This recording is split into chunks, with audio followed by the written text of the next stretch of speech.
Good morning, everybody. It's Matt, aka the Lumberjack Landlord. Yes, slightly less energy today because, as you can tell, I'm still battling a thing. Didn't want to miss a week, so it will be abbreviated. But I know that you guys have gotten a ton of questions about the lawsuit and all that's going on there because there's a very real war against landlords because so many people don't understand what it takes to be a landlord, and there's a continuing rise in sentiment that we add no value. Albeit those people, I've invited a number of those loudmouths to participate in my day. They wouldn't be able to keep up, and certainly not for a long period of time. More importantly, they wouldn't want to do all the horrible, awful, ugly things that I had to do to save up money. The amount of hours I had to work, the amount of sacrifice I had to make, which is the story, much like many of you. That's why we come together on Sundays and spend time talking about our experiences together. You ask questions. I answer them if it's something I've been through before. I tell you, it's been a couple weeks, guys. It's been a couple weeks. So, wanted to kind of jump into it with you guys because, like I said, this has definitely been one of the toughest seasons I've ever had as a landlord. We had bought a bunch of property in the last 2 years. We bought it at amazing prices. What I mean by amazing prices is really payment. We bought it at amazing payments. Excuse me. And you will see that everyone runs on Duncan. They are not a sponsor.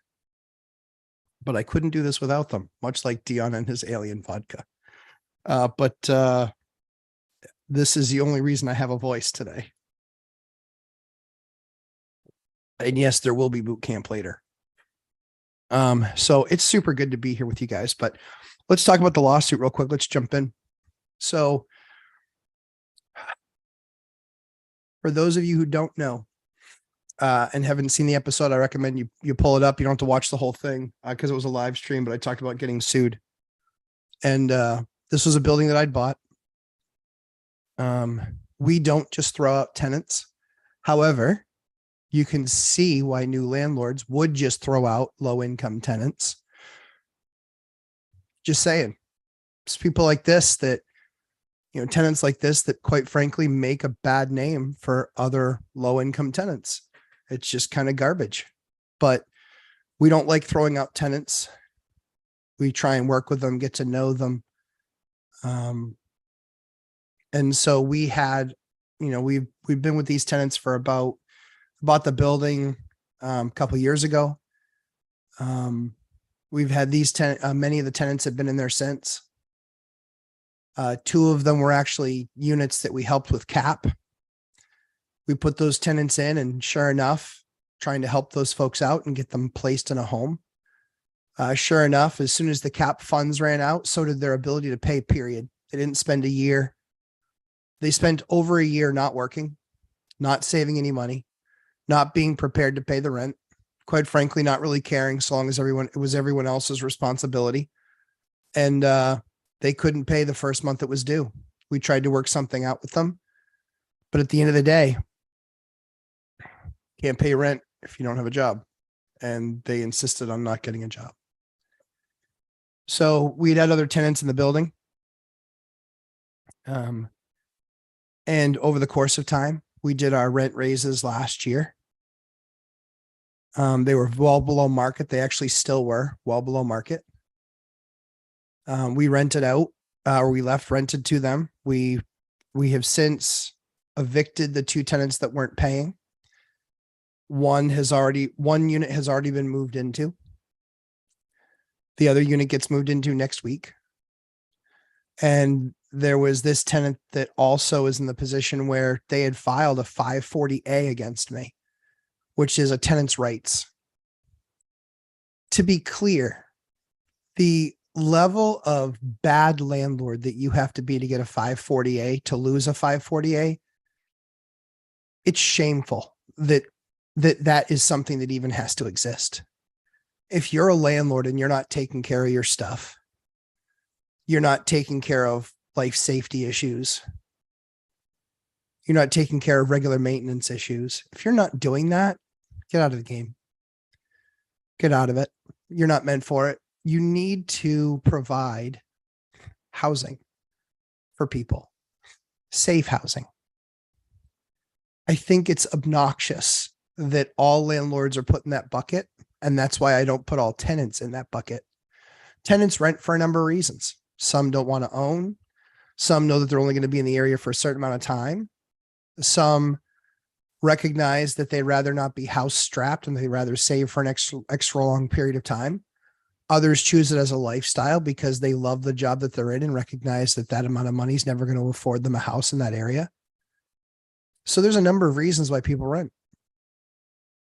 And so we want to provide housing up and down the spectrum that's affordable to folks, but also people that might be in an area for a certain amount of time and they want a great place. They want high-end everything. We provide that as well. So that being said, most importantly, I spend hundreds of thousands of dollars a year taking care of my tenants, taking care of my units. And so in 22 years, I'd never had a 540 filed against me. So this 548 tenants' rights, it comes with teeth. If the judge finds you guilty, you can be fined up to $1,000 a day for unresolved issues and items. And so I was concerned only from the perspective of, I didn't understand if there was much in the way of interpretation.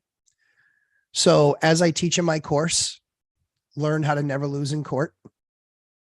My course is, oh shit, I'm a landlord, now what? And one of the modules that we have is basically everything that you need to do to prepare to ensure that you don't lose in court. We did all those things and no more. We only did those things. And so I was confident, but always cautious because we didn't know if they were going to surprise us with something or anything of the like. So what I will tell you is there's always concern when you get sued because you don't know what part of it's going to be left up for interpretation. And so I did what I say in my course. I can't cover it now because literally I spent 45 minutes teaching it. And so I don't have that kind of time today. But everything that I talk about in my course, I did. Presented an attorney with all of that, reviewed it with an attorney, then met with them a half hour before the hearing to go over everything, make sure that he had all the information that he needed. And we got into court. We always want to try and work something out with the tenant. And so we did, we tried. My attorney went to him and said, we'd like to try and work something out with you. And he said, nope, not interested. We'll see how this goes. That's not really how the court process works. You don't get to see how it goes and then take the better deal if you find out that you're going to get your butt kicked. So my attorney was nice and forthcoming and said, once the trial starts, once the trial starts, that option's gone. And he said, well, that's the way it's going to be because I want to see how this goes. And he said, very well.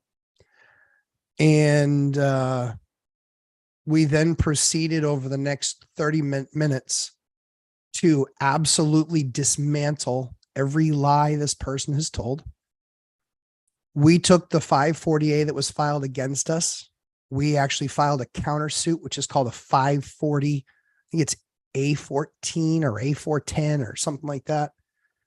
But we filed a countersuit because we had all the evidence showing that this was malicious, that this was retaliatory, that all I did was post a demand for rent. All I did was expect to get paid for him living in the apartment.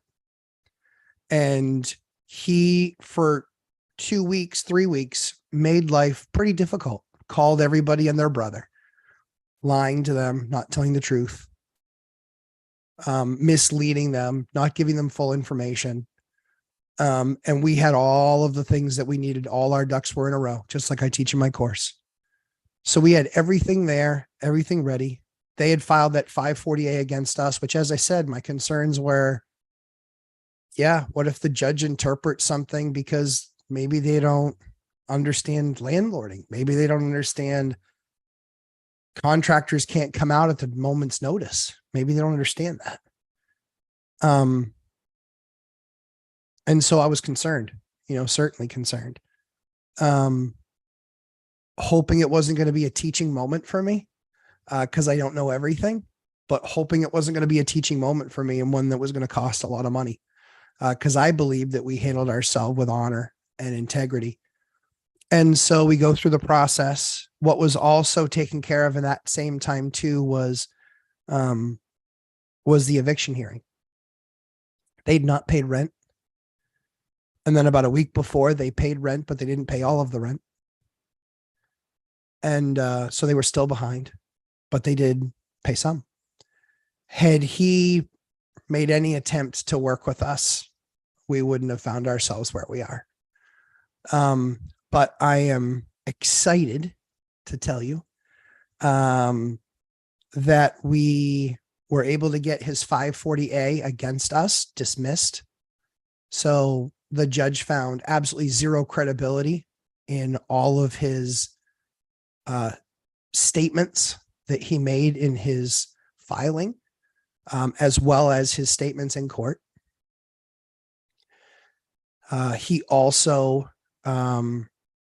we won our countersuit for him fraudulently and lying about him bringing that case to court, and that he was being punitive and retaliatory. And our state is smart enough to have something in place for us to be able to leverage that.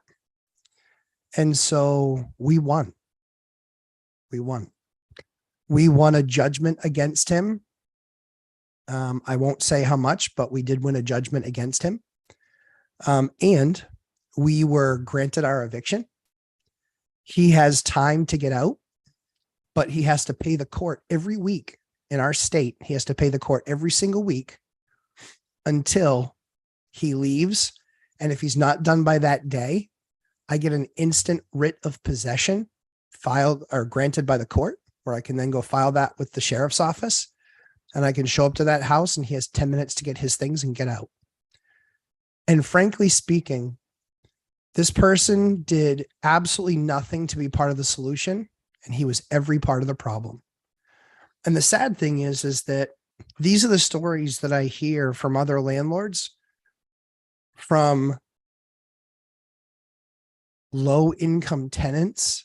And what I mean by that is so few are creating a narrative, and that narrative isn't the case. I have plenty of low income tenants that are great, hardworking people that just need a good, clean, safe place to live. And I'm happy to be their landlord, and I make product for them. I curate product for them because I want to be part of the solution. And this person took every opportunity to be part of the problem. So I'm excited that he can suck it. And he lost. And he lost big, because not only does he owe me money, not only do I have a judgment against him, but I have an eviction against him. And I couldn't be more thrilled that he decided to be punitive and retaliatory and use the system not the way the system was meant to be used. And I think this is a huge win for other landlords. And that is why we fought it with everything in us, because we weren't going to take it lying down, and we weren't going to take the lies that were being said about us. And yeah, was it worth it? Yeah, it was worth it. Do I probably lose money on the deal? Yeah, I probably do. But you know what? The next landlord, if they just do their due diligence, if they just run the reports to see if he's been evicted before, if they just run the reports to see what his credit is, if they do that, they'll find all that they need to. So I can't do the work for you. But if you just follow the steps of being a good landlord, you won't end up with a tenant like this. that really, quite frankly, they deserve to end up with the slumlords that they had that I bought the properties from. So I could not be more thrilled that that we just absolutely dominated in the appearance, that the judge saw through everything, and that we provided dozens of pages of evidence. And it was expensive to get there. But like I said, it wasn't just for us winning. It was a challenge to our character. It was a challenge to our honor. But again, it was more, I needed to make sure that we put the line in the sand for the next landlord. So if you guys just do your due diligence as landlords and make sure that you have criteria that you always follow, credit score level, income level, and eviction level. Maybe to you, that's okay that someone's been evicted before. To me, it's not. We have our income levels. We have our credit score levels. So it was more than worth it to me, because 15 years ago, I don't know that I could have afforded to do a case like this. But now I couldn't afford not to do a case like this. So a little less animated than what I'm sure you guys were used to or what you would expect, but got to conserve the pipes as much as I can. All right. So let's get into some questions, but yeah, I feel pretty good. I feel really good about it, but it's been a long week. I won't lie. Been a long week. So let's get to super chats real quick. Ned talks first, always on to the first. Good. And we will have boot camp today. We will cut this short today. This is probably only going to go a half hour or so today. Just because I don't have much of a voice. And I want to make sure I get time with my students today, because last week was Easter Sunday and we didn't have class. My buddy Dion, good to see you, pal. Nick Wood, good morning. Nick Ragland, good morning. Second, respect the second. Josh Burke, the crud is at his grip on you. Yeah, hope you shake it soon. I know, true story. I need to just stop doing like 3-hour speaking engagements. That's what kills you. Nick Wood, you might be allergic to being sued. It's quite possible. It's quite possible. Laura, good morning. Alyssa, good morning. Good to see you. Yoder, hello. Listening while working on an apartment, I might get a good tenant. Good. You'll definitely get a good tenant. Just follow the path. Stormy waters have come to my, yeah, I get it. Trust me. You will survive. You will succeed. I know you will, Yoder. I see you constantly out there seeking knowledge. Doesn't get any better. Keith Hager, 4 appearances in 10 years. Few pain and the gluteus maximus. It is a pain in the ass for sure.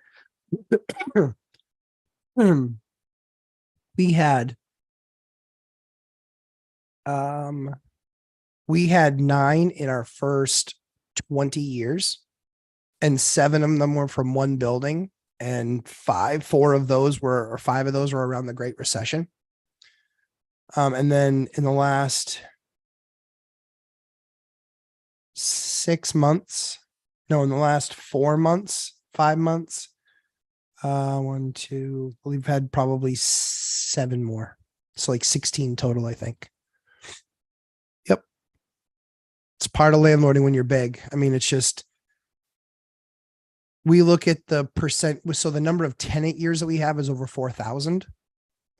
So 20 is, 17 or so. That's fine. I'll take that number any day. Invest Wealth, good morning. Hyder, good morning. Frank Contreras, good morning. Feel better soon. I appreciate that. I'm working on it. I had a business trip I had to go on. And yeah, hotel rooms and I aren't the best of friends, especially being sick in a hotel room. Just wasn't working.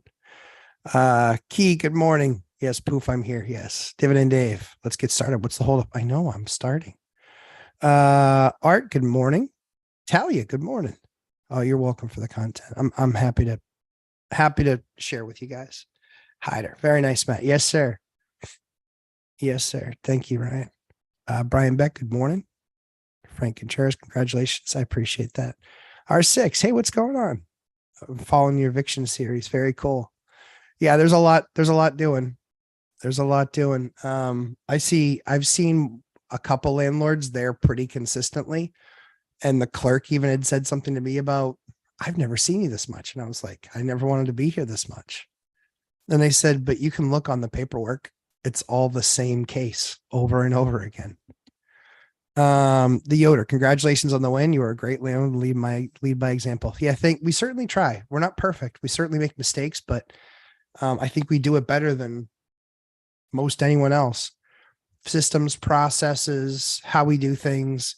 Again, this isn't a sales pitch, but there's a lot of information there that in my course that we talk specifically about how to be great landlords, how to follow a process, and how to make sure that if you do go to court that you win, because you shouldn't be in court in the first place. But you can't guarantee you won't get sued. You can't. Bedros Peter Bedrosian. You think this guy is going to milk it till the sheriff has to come knocking? So the way it works in our state, the way it works in our state, he has to pay the court weekly. And if he doesn't pay the court weekly, I instantly get a writ of possession. So I don't know if he paid this Friday, but I'll be calling the court Monday to ask if he did. And if he did, great. And if he didn't, I get a writ of possession then. So maybe we'll see.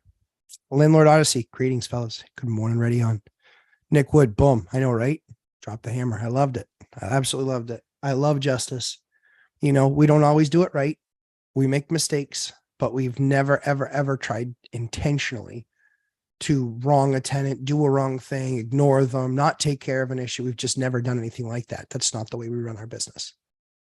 And the model isn't never fix anything, so we have higher profitability. The model is this is a long-term asset. I want to keep it in good condition. That way, if I ever have to sell, I can sell quickly because there's not this laundry list of 100 things that need doing. That's why those are the buildings that I buy, and I buy them for a fraction of market. Robert Fernelli, glad to hear things worked out. Me too. Thanks, Robert. Chester Williams, good morning, Matt and everyone. Chester, good to have you here, my man. Glad it worked out. Justin, thank you. I appreciate that. I'm very happy it worked out as well. On double speed to catch up, Chester, all good. Robert Fernelli, too bad. Looks like the bill evict tenants at the end of a lease is dead at Senate. Loss for us on the war against landlords.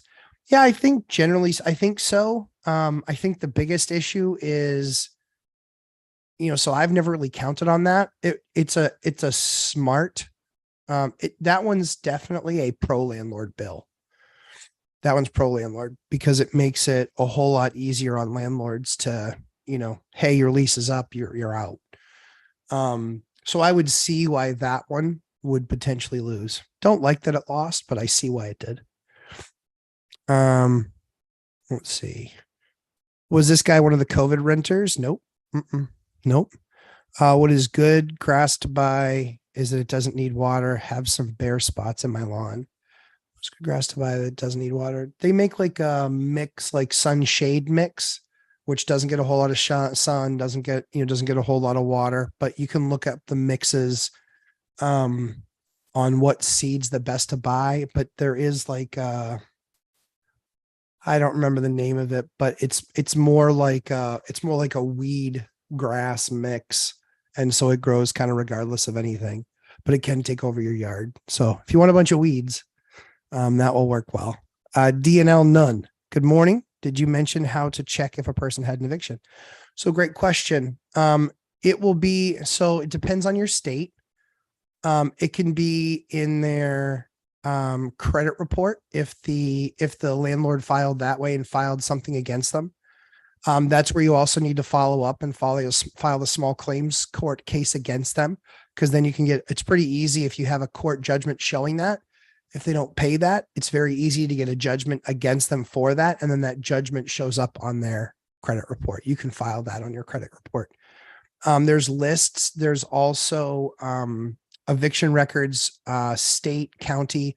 It depends on your state. It's something that you can absolutely follow up. It's also something that you can pay for a service with, like apartments.com. There's a few others like that. Zillow, I think, does it. I don't know if Zillow does it for sure, but I think they do. But there's a bunch of ways to find that for sure. Great question. Daniel Fior. Yes, money well spent. Yep. You can take a lot of crap most of the time, but you can't take all the crap all the time. True story. I call it my bullshit to money ratio. Literally what I call it. I was like, I'll take bullshit if I'm getting paid enough to take the bullshit. And at the end of the day, once that ratio turns upside down, all right, now it's time to spend the money to eliminate it. And yeah, again, I think we tried to work something out with them multiple times and they were just like, I'm taking you to court. Sounds good. Fine. Like, I'm not afraid. I'm not afraid of court. That's the other thing too, is that you can have confidence when you go to court if you have prepared everything and you kind of know what the process is. That's the purpose of my course, is if you know all these things that you haven't encountered yet, they might not be valuable to you until you encounter them. But then when you do encounter them, you've heard it before, you've seen it before, you know what the process is, you know how you feel about it. So that way, when you're talking to an attorney, it's not the first time you've ever heard any of these words or heard or seen any of these processes. It's worth its weight in gold. I much rather pay to have somebody else learn the really expensive lesson for me. Imagine had I lost. He would have won a judgment of $1,000. The judge could have hit me with $1,000 a day fee. There's a landlord that just got hit with 22 violations of $25,000 each.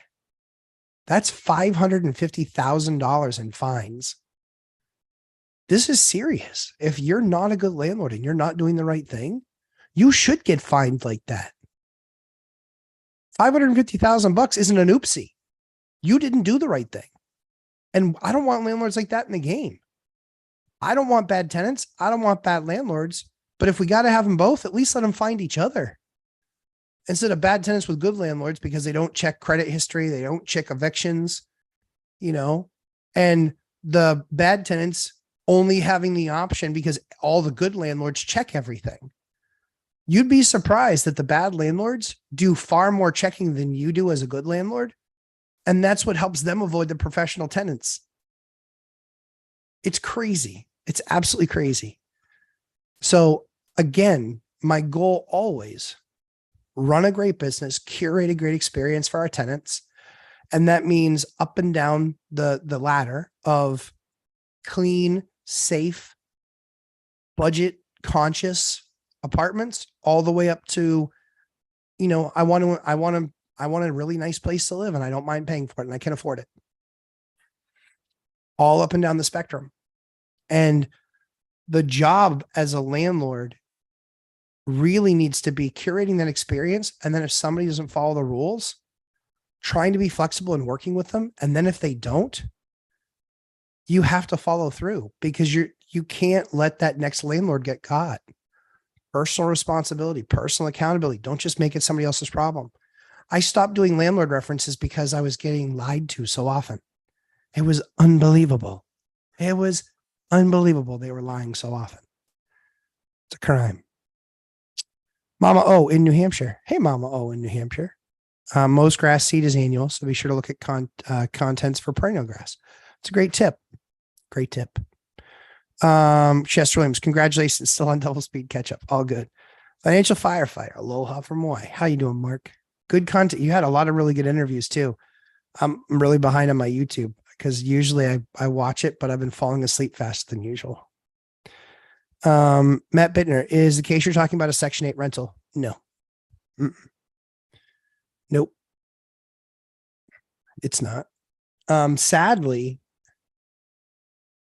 Section 8 is really dependent upon the number of,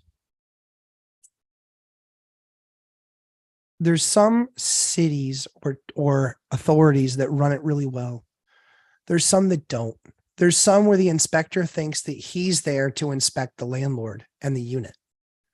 And then there's others that recognize that the landlord tenant housing authority relationship needs to be all codependent on each other. And so there are towns that I don't want to work with because they think it's just them there to judge me and the unit. I think that it's them there to judge me, them there to judge the unit, and them there to judge the tenant on how they're upkeeping the unit. If I'm not doing a good job, I get a letter. If they're not doing, and then we take care of it. If they're not doing a good job, they should get a letter too. They should be held to a standard. People walk in. I literally have inspectors say this place is literally in the document. They wrote, it's disgusting, almost unlivable. I just bought the unit 7 months ago. What the heck am I supposed to do about it? This is housekeeping of the tenant. That's not me. It's not me. I had nothing to do with it. The tenant's disgusting. And quite frankly, I'd never even been in the unit. I bought the building, couldn't get in there when we bought it. It was a great deal. I wasn't going to not buy it because the guy might be a slob. Okay, you know what I did? I budgeted $10,000 to potentially have to redo the unit. It is what it is. Such is life. All right, Fairnelly, I'm just angry about that bill be that just directly affected me. Yeah.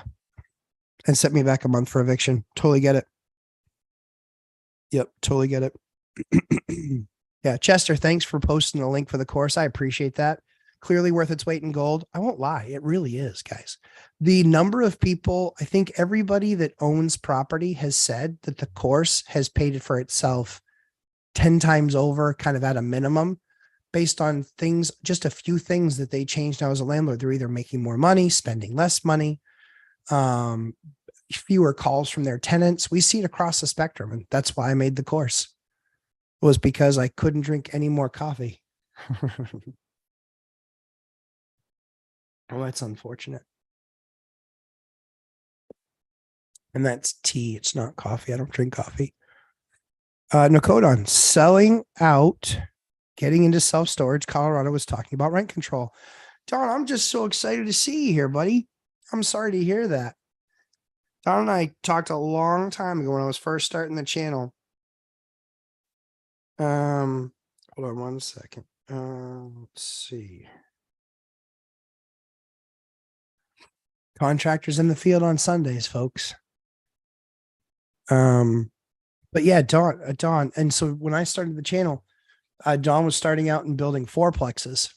But Don, I'm really sorry to hear that. I know you're a great landlord. We've talked a lot about just the principles and how we manage our rentals. So areas like that, if they do rent control, I mean, they talk about rent control where we are all the time. It just never even comes close to winning. Not even close.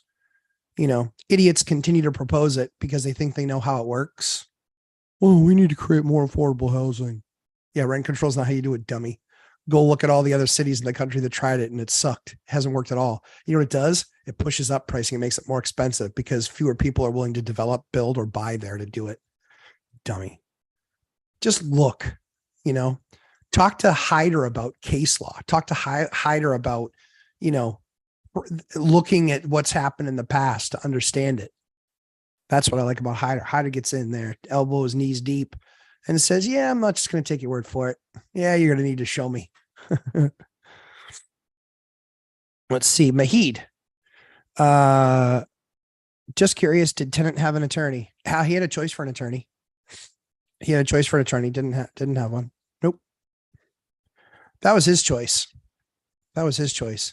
Quite frankly, I don't see how him having an attorney would have made anything any different.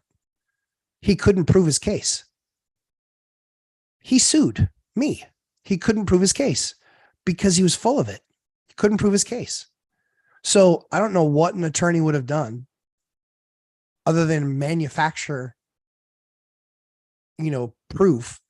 He couldn't prove his case. He didn't have any proof. And we did nothing but try and work with him and continuously try and fall on the sword to try and help the process.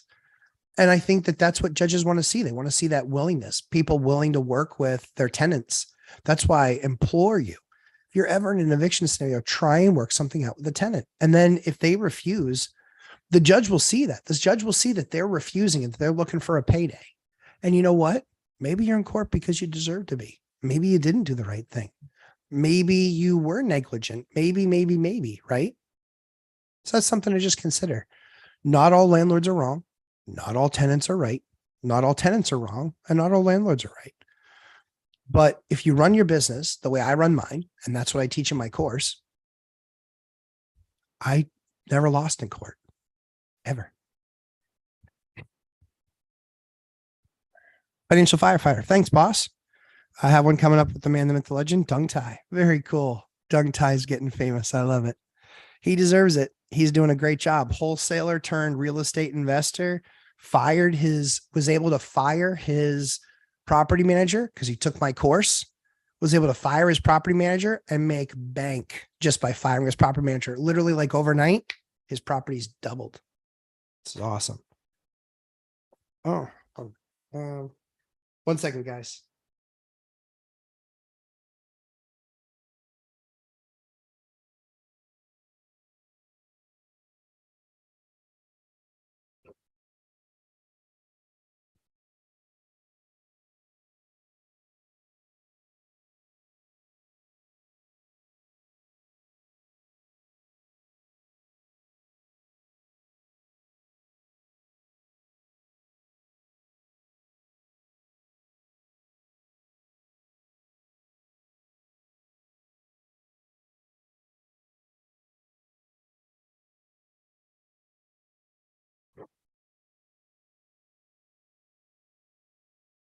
Sorry, I had somebody in the, I have a contractor in the field and we got to take care of those guys. Got to make sure they have what they need. North Colorado Don, yeah. Self-storage university, good tips. That's always awesome. I know I want to do self-storage too, but I got too many things on the plate. Got to make sure what we're doing is amazing. Then once I know we've got it licked, then we're good. Cool. Jesse Mao, congratulations. Thank you very much, Jesse. I appreciate it. Landlord Odyssey, have you ever acquired fire damage property? If so, how was the rental on that? So yes, I have. The thing that you really want to make sure is that it's been inspected by the city and that they tell you what needs to actually be replaced.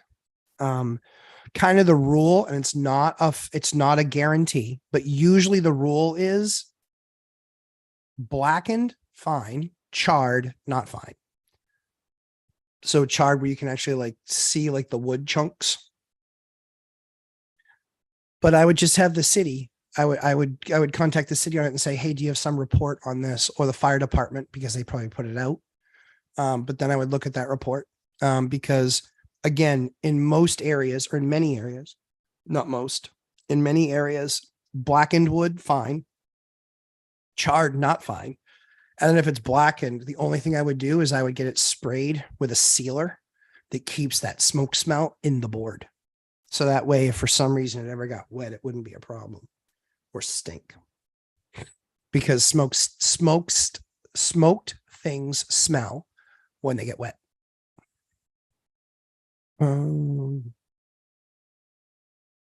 Hey, Bittner. Hey, Mark. I have my money's just about ready to purchase the course. Super excited. Chester Williams, we're pumped to have you. Pumped to have you. I'm actually going to do a special for the folks that aren't in the boot camp. I'm going to do a special when I get my voice back, probably in May, where all the people that aren't in the boot camp will get a boot camp time with me. So they'll get we'll do like something on a Sunday or a Sunday night or something like that. We're boot camp for folks that aren't in the boot camp. That way you can just get access to me, ask some questions, and kind of get an experience of what boot camp's like.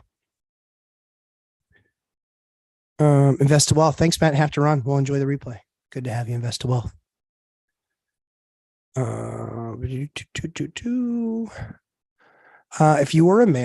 If you were mayor, okay, what would you do to create more affordable housing? I'd think just get out of the way of people and let them build. You have to make it almost like a quid pro quo. And so the biggest change that you could make would be zoning and fees. That's the biggest change you could make. I accept the nomination for mayor of the world, or housing, just housing. I don't want none of the other stuff, just housing. But that's what you would do. All you have to do is eliminate fees, eliminate not permitting, just fees, silly, crazy fees. Recognizing that there is an impact and things like that, but there has to be something that's tied and correlated. The fee has to be tied and correlated to the asset. So a 4-bed, 4-bath, 5,000 square foot home on public water and sewer is a $15,000 impact fee and a $9,000 sewer hookup fee, 24 grand. You know how much a 3-bed, 1-bath, 1,500 square foot hookup is? 9 grand, 15 grand, 24,000. Who's going to use that? The other thing too is 2-acre lot covenant. You know what? I bet there's plenty of people that like an affordable home that recognize that they're not going to have an acre worth of land or 2 acres worth of land. They would much rather have their own house. So if you give me density, i.e., instead of having to put one house on 2 acres, I can put 8 and they're just on a 1/4 acre each. Guess what? I can build affordable housing. Silly me. But you know what's really funny? Not in my backyard. NIMBY. People are like, I don't want low income behind me. I don't want low income down the street from me. I had a $800,000 house that I did. And it was a tenth of a mile from low income housing. The people that bought it didn't give 2 Fs. They didn't care. The house was beautiful. Didn't care. Let's see. So yeah, that's how it goes. And Hyder, yeah, verified proof wins every time. Right. And we built out that entire case, just how I structure it in my course. This is how I don't lose. This is how I don't lose in court. And it's not because it's a process. You have to be able to prove it. You can't just talk, chop. Can't just talk. You actually have to do. And so if you're being a good landlord and you're following those steps, you shouldn't lose. Maple AF. Like that. Never underestimate the ability of the tenant to lie. No kidding. We have all rehabbed units, new heating system. After giving them special deals, they had a fit when raising the rent 2-bedroom FMR. It's a 3. Exactly. Amazing, right? It's unbelievable.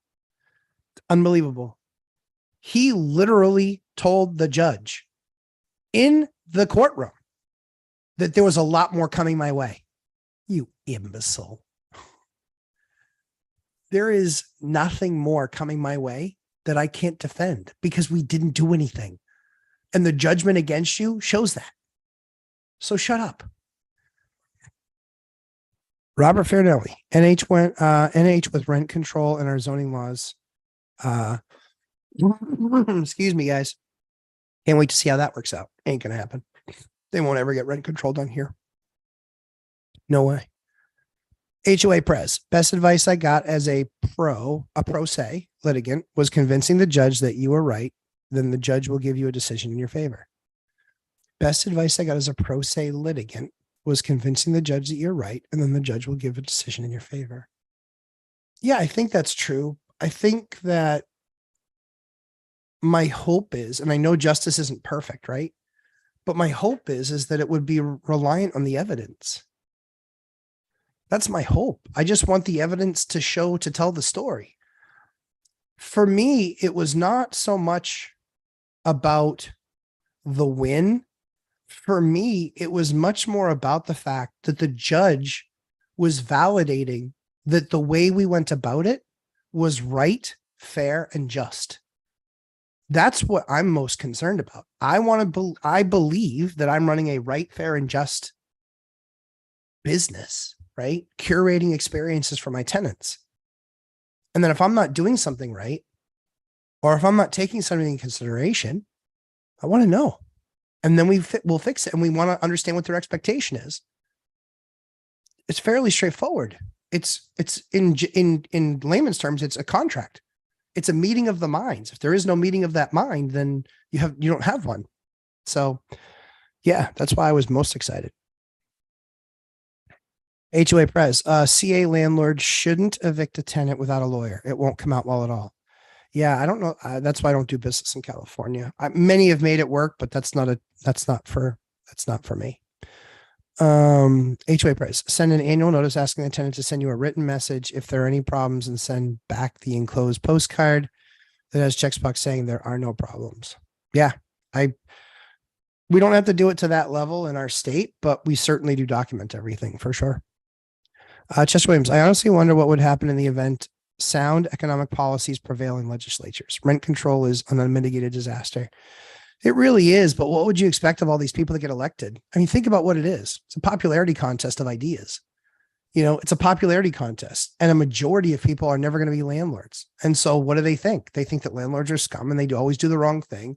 I remember when that landlord wouldn't take care of that for me. It wasn't his responsibility. You broke it, dummy. You broke it. Why would he pay to fix it? Like, just because you're a tenant doesn't mean everything's free and you have no responsibility. You pay rent. He puts a roof over your head. If that roof leaks, yeah, he should fix it. If you break something there, you should fix it or pay him to come fix it. It's fairly easy.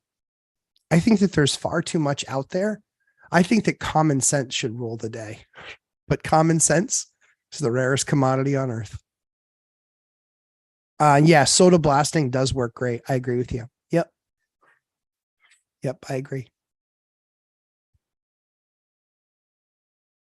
Oops, too much. I moved too far. Sorry. So we were about to purchase the course too. Tonight's the night. Hyder, man, I'm so excited to have you in there. Because guys, here's the thing. We want to do things better. You guys take the course and you see something that you don't agree with, or you see something you have more questions about that I can do a better job on. I want to know. That's what the purpose of the course is for. It's a purpose. I think the boot camp's done a great job at having me dig deeper, explain more. The challenge is I couldn't make the course like 100 hours. So it was like I needed to talk about concepts, a lot of the how-tos. And then as people have more questions, they can kind of get into it. Biggest thing for me is I've been sick for like 2 or 3 weeks and I've not been able to answer as many questions as I like. That's why I want to give a free session to the folks that aren't in the boot camp. So you guys can ask questions. Let's see. Chester, sounds awesome. I'm even more pumped for the course now. Chester, I'm excited to have it. I love putting it in the hands of people that are doing work on a daily because I know it's going to work for them. I really do. Maple AF, your state has common sense laws, but for how long? Look at New York or California. Awful. Yeah, I'm not worried about New York or California. I'm not worried about those states at all.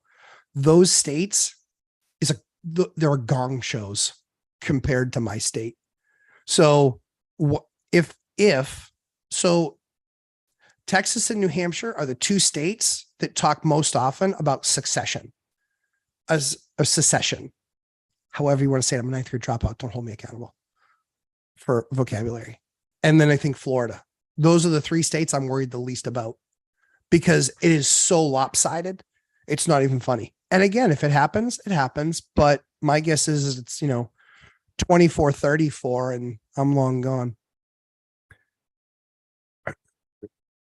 HOA Prez, the first time being sued is an experience. The second time around isn't no big deal.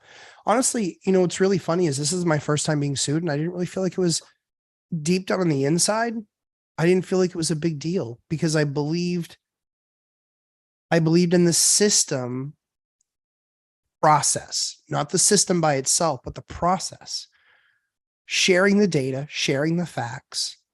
And then if we did something wrong, then we did something wrong and we should be held accountable for it and we should take care of it. Just that simple in my eyes. Yeah, there's a reason why I'll never do business in New York or California. Not for me. If you were buying rentals in the ghetto, do you prefer Section 8? I don't buy rentals in the ghetto. Does Section 8 make landlording easier when you have higher tenant risk in low income areas? It does. We spent a lot of time for years trying to help out low income folks that were looking for housing. What we found was they were the ones that and always ended up being evicted because they were always living so close paycheck to paycheck. And so the slightest little thing would throw them off and then they couldn't catch up. And then it was, we just had to try and work on an agreement to get them out. So we found working with Section 8 gave structure to what we were trying to do. That's what opened my eyes to Section 8 and talking with Dion and with Mike Zuber. I never considered it really. And then I inherited a tenant and that went okay.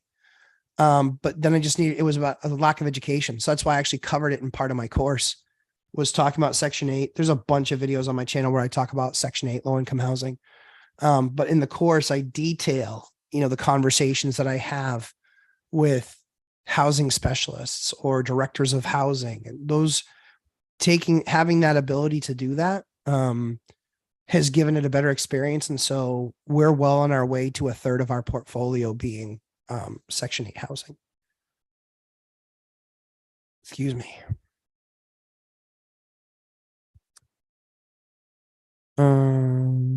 Colorado's looking at California for rent control legislation, only be second to CA. Yeah, it's not surprising. Sorry to hear that, Don. HOA Prez, your first time being sued. Yep, saw that one. Sorry. Maple AF, Nicodon, NYS is in the running for that. Yep, they are trying to push through the Soviets 50s style tenements. Yep, good cause eviction legislation in budget talks, even as we speak. Yeah, that's the thing, is New York for me is just, I would never do business in New York. Not interested. The tax structure, the political bullshit, not interested.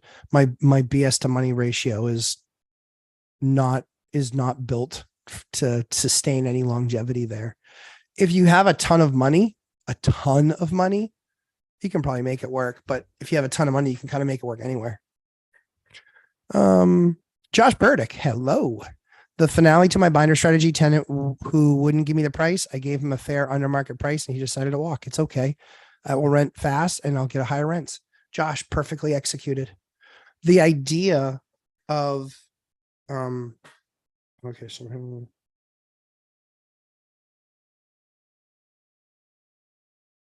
yes.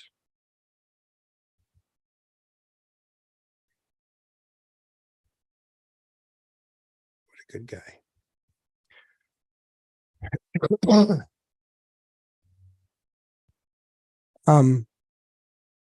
So that's one of the things that Dion and I I don't want to say we argue about, we talk about.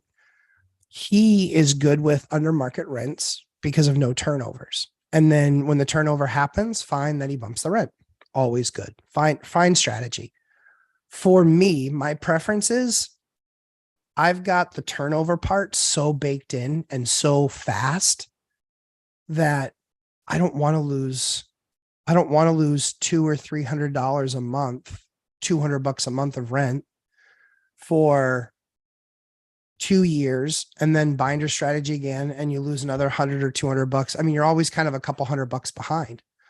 Totally fine. Like if that's the strategy you want, it's a great strategy. It is the lazy man strategy. By the way, Dion's course is really good. It's really good. I haven't finished my part of it yet, but it's really good. If you're thinking about investing or a brand new investor, it's really good. For me, I rather be an operator, and I'm not saying that he's not, but I operate differently. And I rather pick up that couple $100 a month times my X number of units, right? That's a real number. It's a big number.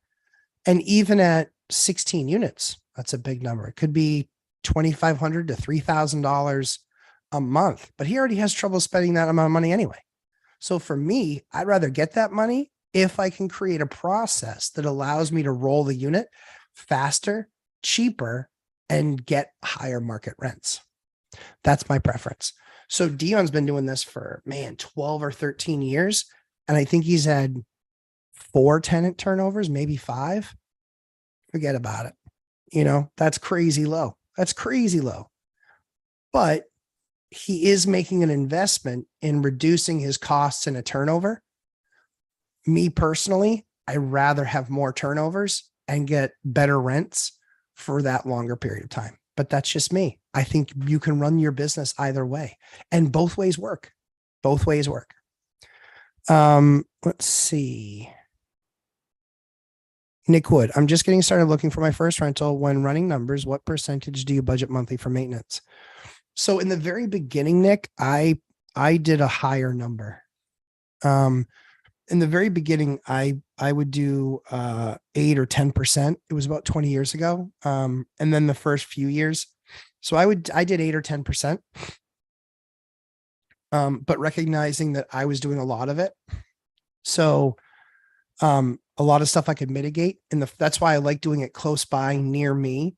Remote investing, Millennial Mike, he's going to come out with, I hope he comes out with a course. I keep on begging him. I was like, dude, I don't do any remote investing. You need to do a course, help people out because there's so much to it. I've gone through that process. He asks me a lot of questions. I ask him a lot of questions. I've never done remote investing. He does. So what I would tell you is, I think that the mistake that I made was not being prepared enough. That's why I named my course what it did is because I showed up at closing table. We closed and I was like, oh shit, I'm a landlord. Now what? I didn't even have contact information for the tenants. I was an idiot. I was like, I had done the math on the front. Great. So I was like, yeah, this thing's going to make money. And then I was like, I'm at the closing table. I'm like, I just closed. Oh shit, I'm a landlord. Now what? I don't have the tenant's cell phone numbers. I didn't have their cell phone numbers. I didn't have a letter to tell them where to send payment. Like all of the things that I didn't know. So the big thing, I think you're doing it right, is it's looking at the buy side. But once you learn the buy side, after your second time, third time, fourth time, it all looks the same. It all looks the same. You just run the numbers. What changes on the daily is how you manage the asset, curate the experience for your tenants. That's what changes. Because rules change, law changes, society changes, the area changes, all of those things change. Yeah, I would say 8 to 10%, depending on what it is. For me, I have to account for snow plowing, salting, sanding, only 6 months a year of grass mowing, but grass mowing is a fraction of the cost of snow plowing. My grass mowing and landscape bill for the 7 months that it's nice here, might be $12,000, $14,000 for the 3 months or 4 months that it snows and it's cold and it ices. It's like $45,000. It's like 3 times plus the price. So yeah, so I think that what I do now is I manage. So I look at my actuals. I'll build $10,000 into the purchase of pretty much any of my properties because there's always 10 grand worth of something I want to do there. I don't buy turnkey, but there's 10 grand I have to do. And then from a maintenance perspective, it's pretty predictable. I'm going to be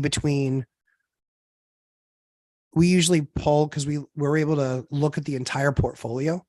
And so we say, hey, we spent X% of our money on maintenance. And so whatever that number was the previous year, we just carry that number because we know there's going to be some roofs. We know there's going to be some boilers. Like we've already done 2 roofs this year. We're going to do, I think, 3 more. And we have 2 boilers that we have to do. So, now each time we do that, the roofs are 10, 12, 15, 18,000 bucks. The boilers are 8 to 15,000 bucks. So we know we're going to do those, but we kind of do those every year. So it's like, and we kind of bake that in. So it's the economy of scale.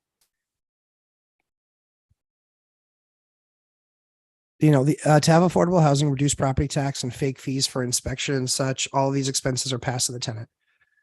Yes. Yeah. I think the biggest issue, like I said, I think is zoning. You allow higher density. And I think the fees obviously is a big thing. But yeah, I agree. Mahid, have you dealt with a house with mold and mold restoration? Yes, I have. Maple AF, no code on. If the current Fed regime doesn't allow 1031s, yeah, we will be trading it all in NYS for Alabama. Yeah, I know. True story. I don't see them ever being able to get rid of 1031s. And if they do, it's going to be a blip on the radar screen. It's going to be like a year or 2, and they're going to see transactions disappear even more. And then it will be back within 2 years. It'll be back. It's nothing that's going to go away forever. Phil Nealon, thanks for the super chat, buddy. Always good to have you.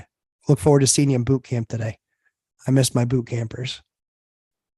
My wife's like, you're going to do both today? I go, yeah, I gotta. It's just, I can't miss a week. Last week was Easter. Was happy to take it off and do all the stuff with the kids, but I can't miss 2 weeks in a row. All the back and forth. I love it. We're a community here. That's good. HOA price. CA is talking about tenant registry where the CA government selects your tenant and the landlord doesn't have a choice. Yeah. That'll work real well. All-nighter. Case law. Hale versus Henkel describes our right to contract is unlimited. Yeah. Cases law. Cruden versus Neal describes how we are not accountable to any institution without our consent. CA doesn't scare me. Very interesting. Hyder, I am more excited. You're probably top 5 people that I'm most excited about taking the course because I want to see you not have a problem. I'm not wishing a problem on you, but I want to see practical application of what we talk about, right? In your world.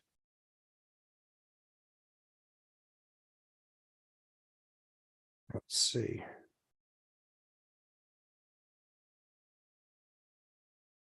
Okay, cool.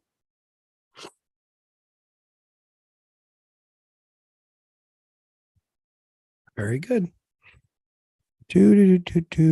Sorry, another contractor. We had a clean out. We got to get this place all wrapped up. Tenant registry. Nakotan, that's absolutely scary. I have concerns about our Maryland legislature potentially looking at rent control next session. That's not until next January, though. Our sign D was this past Tuesday. I don't know what that is. Sorry. Nakotan, hit the like button. Thanks, Nakotan. I appreciate that.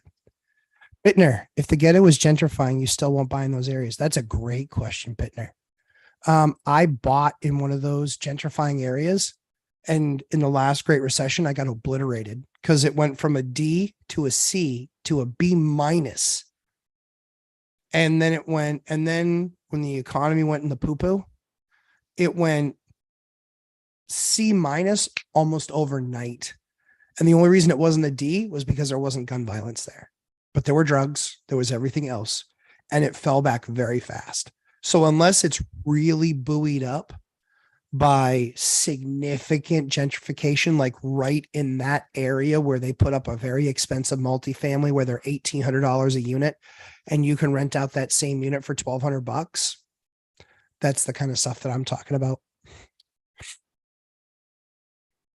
Dion Talk Financial Freedom. I was hoping he was listening. I was egging him on. The low turnover helps make it easier to record shorts on the beaches in Portugal. Well done, Dion. Tell me how nice those Portuguese are. I'm kind of bummed. Dion had done all the work. He'd even taken the time to go over there. Nice guy. And it appears as though a bunch of these people are horrible. They're just mean. But anyway. Seer, hi Lumber, what's shaking love? Not much. We're just trying to stay alive. It's kind of crazy.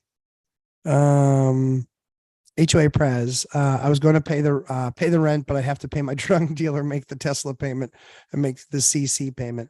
So one of the things that was kind of funny was they were trying to pass a law here which said certain building sizes need to have electric chargers for electric cars for EVs. Yeah, okay. Hence why I like the 2, 3, and 4 unit small multifamilies. It's unbelievable. Alabama is beautiful. It's true. Corby Carter doing some driving and listening along. Hey, Corby, how are you? Excited to have you in boot camp this afternoon. HOA president, rental application was denied as the county court records show 8 prior evictions. Yes, it was really 8. Holy HOA, that's nuts. 8. Oh, dear God. Like, I've never seen 8 on someone's list. That's insane. That's nuts. Chester, I can answer that question. The Portuguese beaches are amazing. See Dion's posts. It's kind of funny. Cindy is the last day. Okay, closing out topics for voting on the current legislative session prior to topic being indefinitely tabled, essentially informal session closeout. Nice. That's actually helpful. No, I love learning. Never apologize. Just give me an answer like that so I know what we're talking about, my man. That's perfect. HOA price. Judge Middleton had an eviction lawsuit, but told the landlord that the tenant was arrested the night before dealing meth. The judge said, I don't think the tenant will be showing up for the hearing. Yeah, no kidding. Bittner, people will simply pull equity out of their property if 1031 goes away to avoid capital gains. Totally agree with you. That's what I do anyway. Most people don't know this. If you 1031 a property, prepare. This is gold. If you 1031 a property and I buy that next property, I can actually close on that property and then lever that property with debt and get access to my money that way. Now I have to leave some behind because obviously it's based on LTV. But did I just blow your mind? That's why a 1031 should never, ever fail. Ever, ever. It should never fail. You can always find an asset that you can buy, leave some money in. It's better than paying the tax on it, guys. And then you can lever it with debt. A 1031 should never fail. Ever. Pallavi. Hey, good morning, Pallavi. Always good to have you. Richard, good morning, sir. All nighter. I'm charging, not billing. GoVets.com. Yeah, for sending me the wrong item. I sent them 4 or 5 comprehensive notices. They've been extremely unwilling to cooperate. The UPC numbers don't match. Oh my goodness, dude, go ahead. I'm very confident in this case. Yeah, you do it to it, bro. Do it to it. Chester Williams, I learned about it this week too. I was like, a what day? What the heck is that? I know it's so true. It's so true. Well, guys, it's been an awesome time with you. As you can tell, my voice is fading. I got to go basically drink a bunch more hot tea. But I'll be ready for my boot campers at 1:30 today, Eastern time. It's always a pleasure and an honor to spend time with you guys. Please, please, if you don't buy the course, fine. But please be a good landlord. Be a good landlord. Curate an experience for your tenants that you would be willing to live in yourself. You don't necessarily have to want to live there, but you need to be able to live there, right? I wouldn't finish any unit. If I have a unit that I wouldn't live in myself, it's because it's never been vacant before and I haven't had my chance to get my fingers on it. Please curate an experience for tenants that you would be willing to live in yourselves. And I think if you follow that tenant, I think that you probably will do pretty well as a landlord. But do the honorable thing. Don't be a slumlord. Don't do this only for the money. Recognize that if you care about people and you care about having integrity and character in the process, largely you will be rewarded with loyal tenants, with a building that's well taken care of. And if something ever happens where you have to get rid of it, you'll be able to get rid of it quickly because it's not going to have this big, huge, long laundry list. And if you're starting to see those things as you start to grow your business and it's not really fitting and it's not a fit for you, it's okay to say, maybe this isn't the business for me. Or maybe you just have to change your model and let a property manager handle it. I'm not saying that 1,000% of property managers are bad. Plenty of them are bad. Most of them, all of them will charge you likely more money on your property than you're going to make. So if you can do it yourself, you instantly double the amount of properties that you have. So Don, thanks for the well wishes. I appreciate that. Fair and only. Now a triplex on Bartlett went under contract at 600 back. Yeah, I know. I know the building. I know. It's amazing. Chester, I appreciate that. Hyder, I appreciate that. I will take care of myself. How to get rid of rusty stains on a driveway. Thanks in advance. You can usually pressure wash them. You can rent a pressure washer from Home Depot. And usually you can find like a CLR type of product or something like that that will just make sure that anything that you use is approved for the pressure washer that you're using. Or it might be something that you even apply to the spot first, let it sit, let it soak, and then power wash it out. But there are a number of those. Just take a peek at them. Keith Hager, nightmares of the landlord. Number 1, suicide in one of your units. Yeah, no kidding. Number 2, rental family burning up in a house and to not have umbrella insurance. Yeah, for sure. Keith Hager. Number 3, renter went to jail and kids left puppy in the sink. Decompose. Oh my goodness. Yeah. Thank God I've not had any of those. Thank God. Yeah, that'd be horrible. But But yeah, insurance is a whole strategy in and of itself. How you manage that strategy, how you manage your risk. But people really need to look very closely at the difference between the cheap insurance and the expensive insurance, the levels, the coverages, the deductibles. It's a whole strategy, something that I actually have something I'm working on for the course. I'm trying to get my insurance agent to participate. Luscious Lou, you know who you are. And that's true. That's actually his nickname, Luscious Lou. Luscious Lou, the insurance guy. And he's awesome.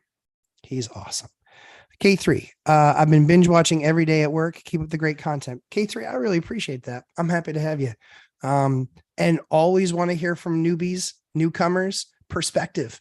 You know, I've been in it for 20 years. I try and always remind myself of what I've been through because we help. That's one of the things that's really valuable to me in the course is helping out newbies. Only because it reminds me of lessons that I've learned that I can share with them some wisdom and experience on. And it also continues to make sure that we're thorough in everything that we're doing from a process perspective. So you guys have an awesome day. I appreciate y'all. It's always a great time spending it with you. And I'll see my boot campers in about an hour. Have a great day, guys. Make sure you hit the thumbs up on the way out. Make sure you hit that like button and check out Instagram. I'm going to have a lot of updates over the next 2 weeks because we're finishing 5 projects. So I hope you guys are doing awesome. Look forward to talking to you guys soon. Take care.